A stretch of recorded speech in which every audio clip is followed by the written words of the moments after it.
Lisa Shulman is a poet, children's book author, and teacher.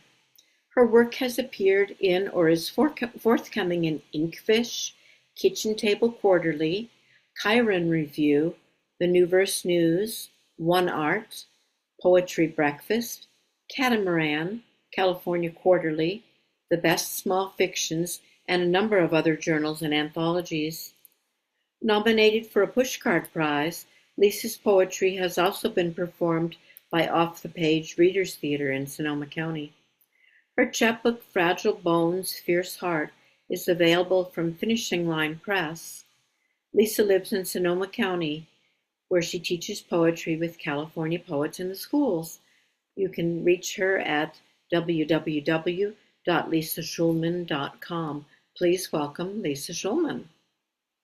Rosa, you are a hard act to follow. That was amazing. That was amazing. I learned so much.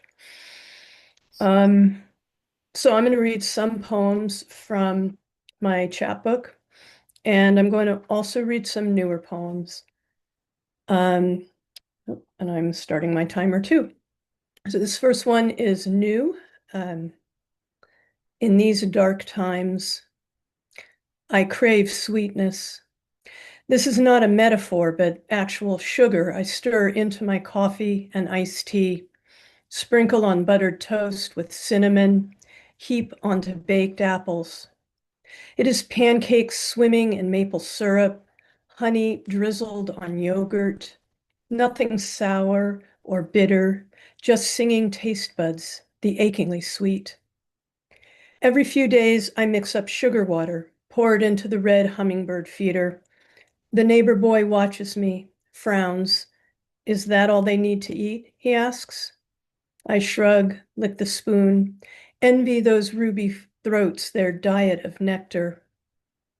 Outside, one is confused by the orange skirt on the clothesline. I watch it poke its needled beak at the fabric, trying again and again to extract sweetness from that unlikely source.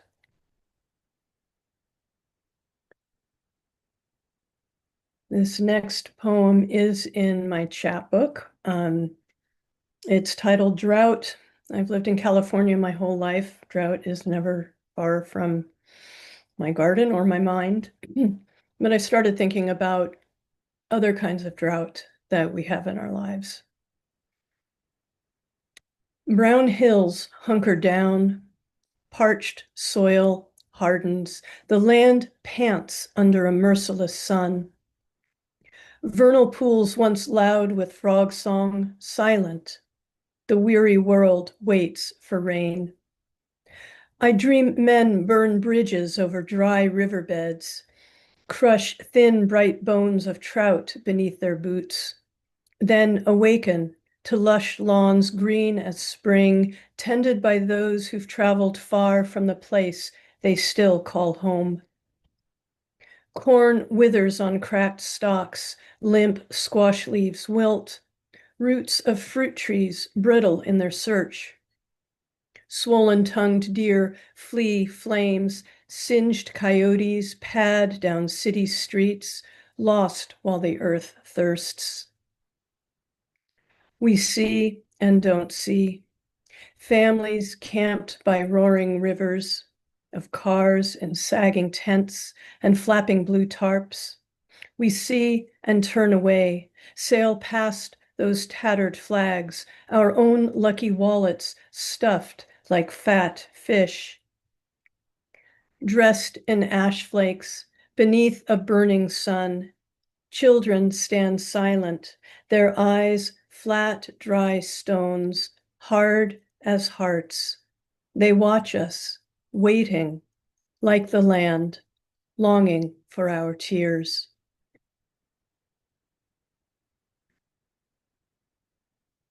Okay. This next one is called Even Burned Wood Bears a Gift. It's also fairly new. Log remembers tree, remembers sky, remembers supple pulse of sap-filled limbs, the reach of flickering leaves, the turn of light to sugar, breath to air. Remembers storm, remembers wind, the creak and crack, the snap of limbs, of lightning scorch and blackened bark, that crash and fall to welcome earth, to damp, to grubs, to fungal threads. Then all that catches spark and flame to burn until the embered heart holds only glow, and even then, even when the ash grows cold, memory is mixed with wind. It lifts and falls and feeds the trees, remembering, remembering.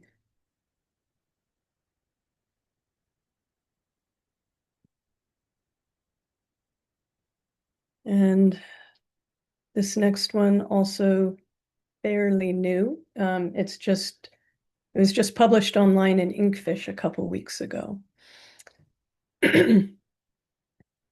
Hearing loss. She snugged headphones over my ears, told me to raise a hand whenever I heard a beep, no matter how soft or brief, played a rolling ocean in one ear, in the other a low chime, then a fly's whine, the wheezy squeak of a brown-headed nuthatch, the faintest peep from the desert rain frog. At each sound, I raised my hand, a half-hearted wave, to the blue whale's low rumble, the honeybee's warm hum, even to the whispery breath of a monarch's wing beats. You're fine, she said, no hearing loss at all, but I knew she was wrong as I walked out into the sunshine, straining to hear what was gone.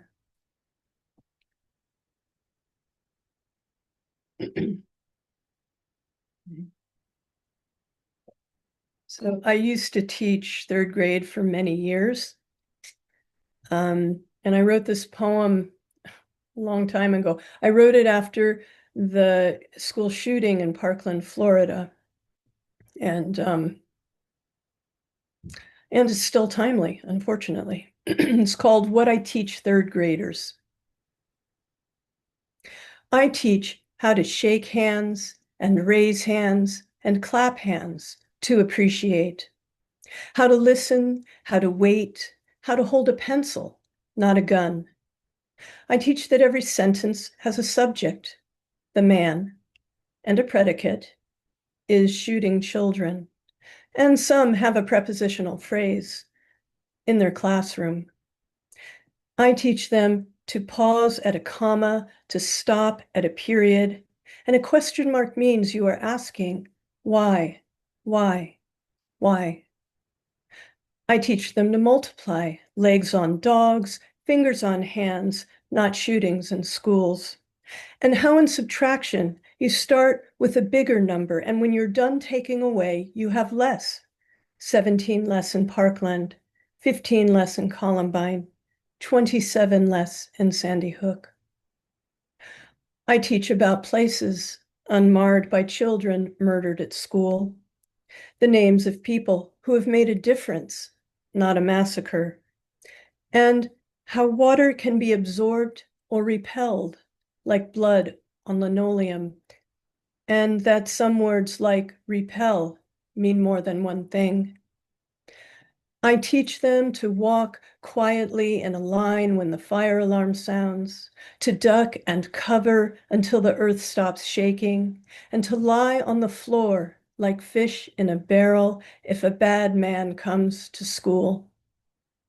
What I don't tell them is in that hellish haze of gunfire and screams, I plan to toss them like rag dolls behind bookshelves, stack them like cord wood behind cubbies, that my only calculation will be how many can I save, how many will I leave to die? So when I rescue a spider trapped in the sink, scoop it into a paper cup, set it down Among green leaves, they breathe as one, relieved, because I've taught them it's wrong to kill small creatures.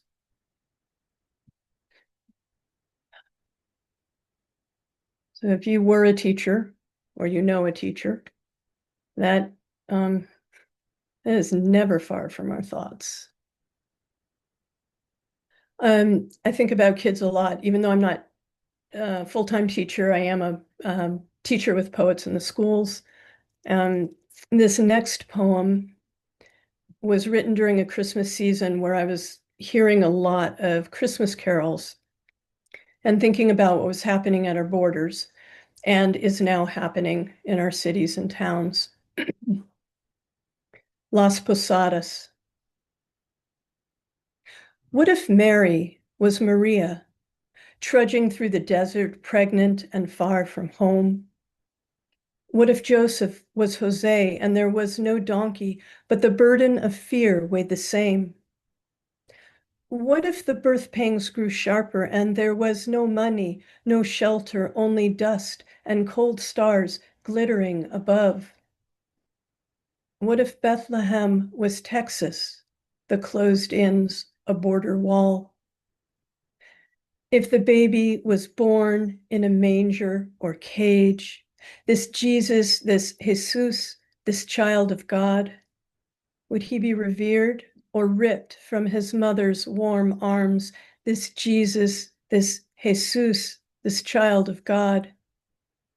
Wouldn't wouldn't he shine in his father's bright gaze, his mother's love, a gift no king could bear? And wouldn't the angels rejoice at this divine spark born into the world? Wouldn't we? Wouldn't we? I'm sorry, I have many dark political poems because I'm in a dark political mood right now. So this next one is not in my book, it's new, and I'm sure you can figure out what inspired it. It's called Questions on the Birth of a Tyrant.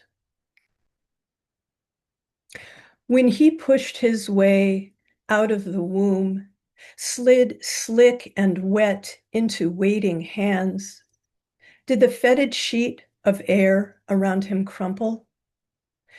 Did the cosmos contract with the cries of those he would harm? Did his mother hesitate or raise him easily to her breast? And when she gazed into his wide eyes, did she see starlight or stone?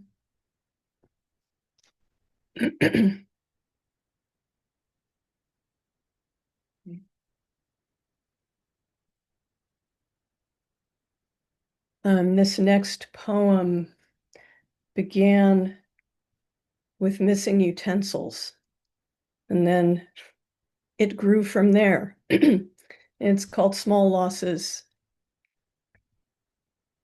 The soup spoons disappeared first, one by one, followed by knives, a few linen napkins, as if some being on the other side of the veil was setting up house.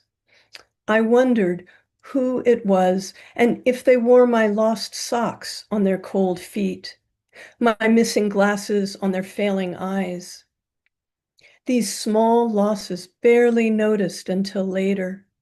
The slow decline of spring frogs, the carefully worded bill, the quiet appointment of a judge, all the thin slivers that we believed were ours, pared away like potato skin by those who now hold the knives, busy preparing soup to be eaten only by those with spoons. I just saw someone said Small Losses was a great title, and I keep wanting to go incredibly huge losses, but that doesn't sound like such a good title. This next poem was one I was struggling to think of something to write for a workshop, and then this actually happened, and it's called hawk at the feeder. This morning, a Cooper's hawk dove into the bird feeder, scattering seed, finches, and chickadees. I didn't see if it had caught any small body in its talons, but later, a spill of feathers drifting beneath the valley oak told the rest of the story. For a short while, the feeder was empty, chitter and chuckle silenced, tiny bodies hidden deep among nearby trees. Then, one by one, they returned, puffed against the autumn chill to peck at millet, corn, sunflower, their black bead eyes bright. 3 on the feeder, sharp bills filled, 1 on the chain, waiting. I think how alike we are, these songbirds and our unfeathered selves. How even though death may swoop down at any moment, our flight is brief, our hiding short. So soon we return to gather at the hearths that feed us, the fires that warm our fragile bones. Forgetting the rush of dark wings, we enjoy those small gifts for which we sometimes raise our thin voices in song.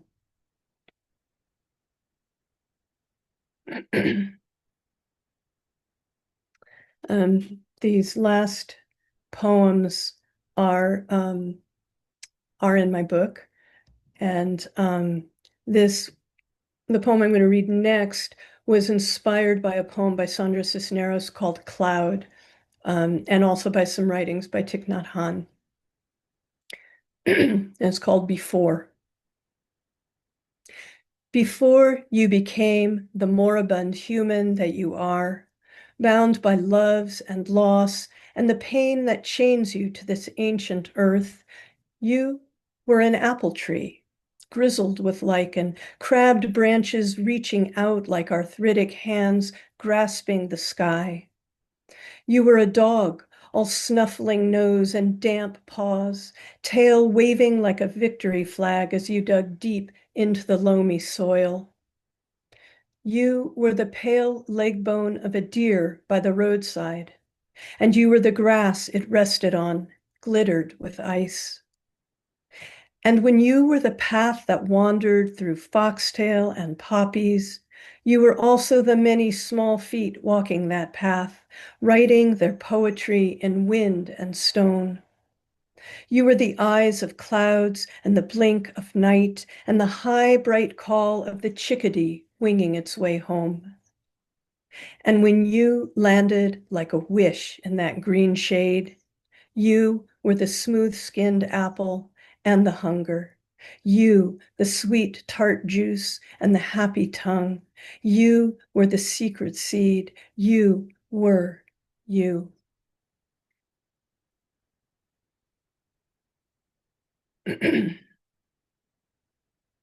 And this next poem is called Advice to the Lovelorn. It began with a prompt to use the phrase, don't fall in love repeatedly, which I did. And then kind of the poem changed itself. Advice to the Lovelorn.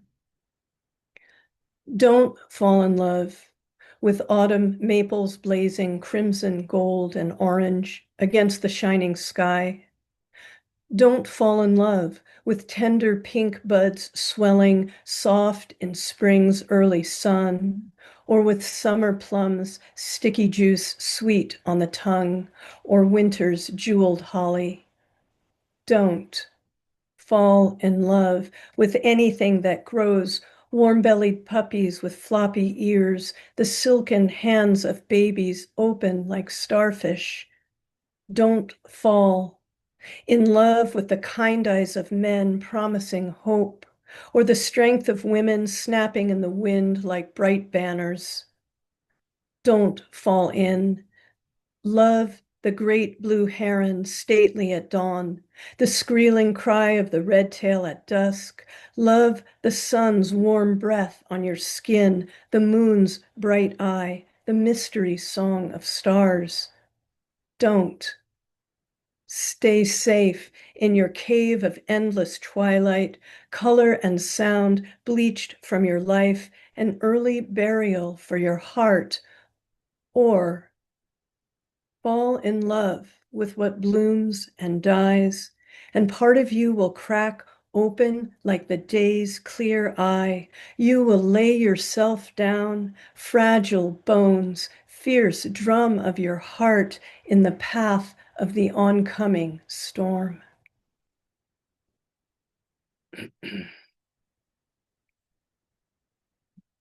And this last poem is also the last poem in my book. It begins with an epigraph by Alberto Rios from his poem, A House Called Tomorrow. This long night, the bad do not win, not finally. Alberto Rios. You awaken in darkness. Damp chill shivers your bones, makes you curl tighter beneath the threadbare blanket you believed could keep you warm. No, in your flickering heart, it cannot. No, it is time to throw it off, to step barefoot onto cold floorboards and fling open the window to this long night. It is dark, yes, but see, there are stars pricking the black sky, a pale smile of moon peering out behind the clouds.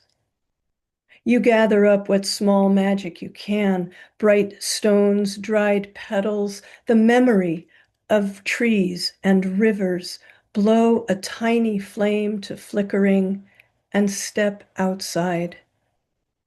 There is faint light on the horizon, and to your left and your right, the star-like sparks brought by the others, all moving with you toward dawn. Thank you all.